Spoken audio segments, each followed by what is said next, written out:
Talking about the war between Russia and Ukraine, both sides have reached a deal to exchange prisoners of war at a time world leaders are calling for restraint in a conflict that has lasted for more than 2 years.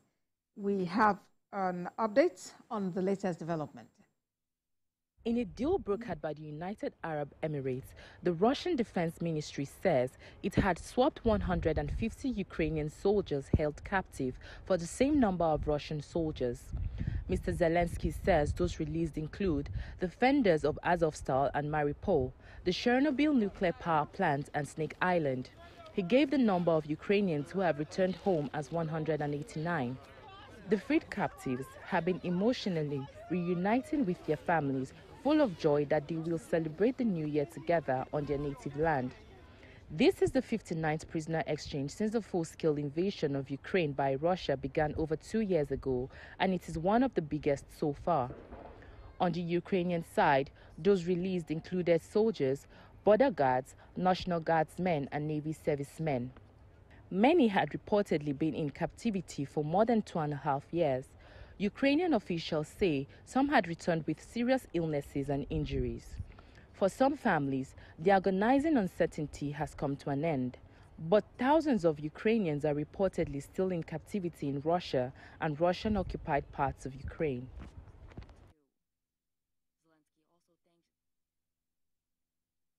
For more on the war between Russia and Ukraine, the chairman Nigerians in Diaspora, Russia, Dr. Godwin Ebe, joins me from Moscow. Dr. Ebe, it's good to have you join us on World Now. Coming on the eve of the new year, let's talk about this prisoner swap deal. This is the 59th of its kind. How are residents in Moscow reacting to this development?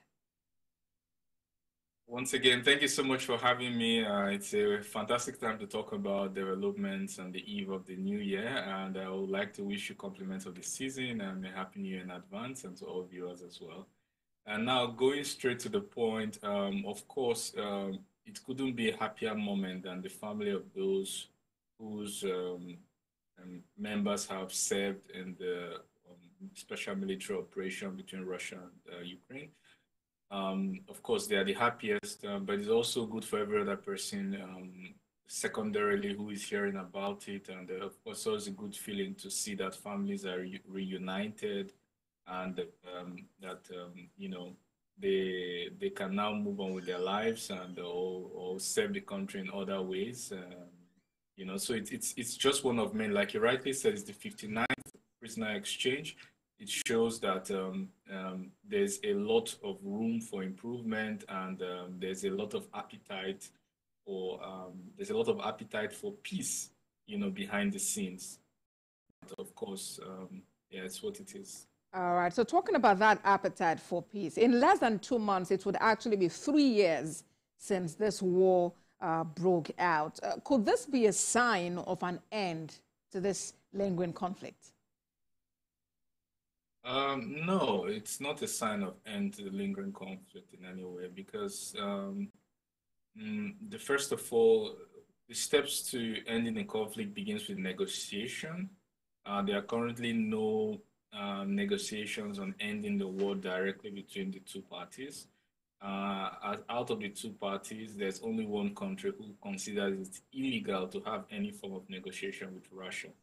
Remember, this prisoner exchange was negotiated by a third party, so there are no direct negotiations between both parties. It is currently illegal in Ukraine to have negotiations with Russia.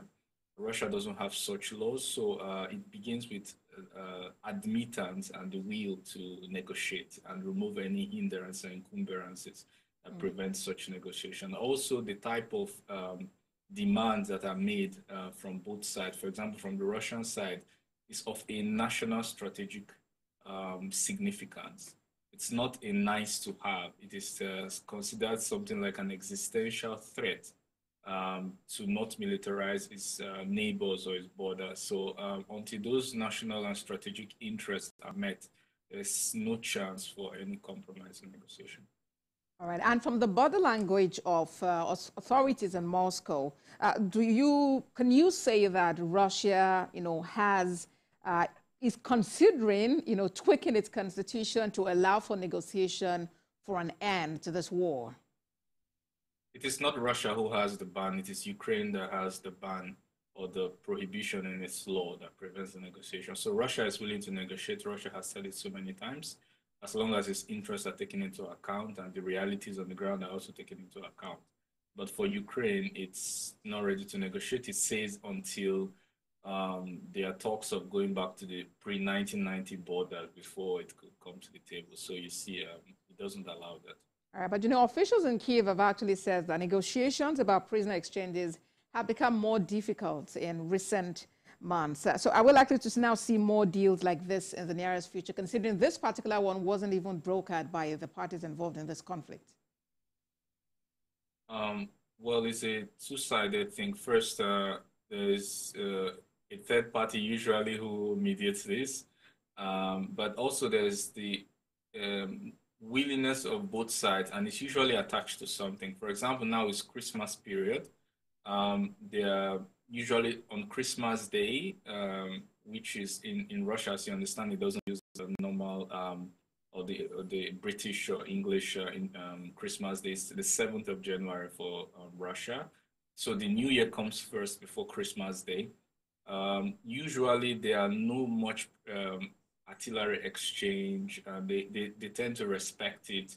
Even during the course of the war, religious places and houses have been least touched or destroyed in the course of the ongoing military operation. So there's a lot of respect for religion and religious days. So on the eve of New Year and Christmas, there's willingness on both sides to tone down rhetoric, tone down artillery exchange, and of course, any third party that is available could facilitate the deal. But it doesn't stop the general overview of what's going on. For Russia, like I said, it's of a national and strategic interest. Right. It is unlikely to change because of this prisoner exchange. All right, and looking at the faces of some of these prisoners that have recently been swapped, you can tell, what they have been through.